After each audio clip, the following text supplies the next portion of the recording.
బిడ్డలారా, ప్రార్థనే మన జీవితాల్లో గొప్ప జయములు అనుగ్రహించుచున్నది. ప్రార్థన ద్వారా దేవుడు అసాధ్యమైన వాటిని సాధ్యం చేస్తాడు. ప్రార్థన ద్వారా దేవుడు జయమును అనుగ్రహిస్తాడు. ప్రార్థన మన జీవితాల్లో ప్రాకారంగా ఉంటుంది. ప్రార్థన మనకి ఒక కోటగా ఉంటుంది. ప్రార్థన మనల్ని బలపరుస్తుంది. ప్రార్థన మనల్ని ధైర్యపరుస్తుంది.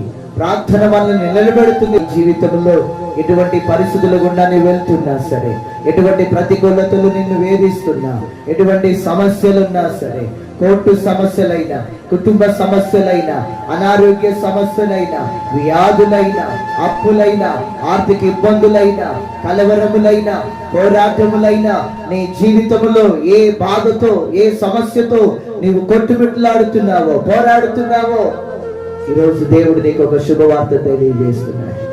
ఆయన సన్నిధానంలో నీవు ఉన్న చోటే మోకరించి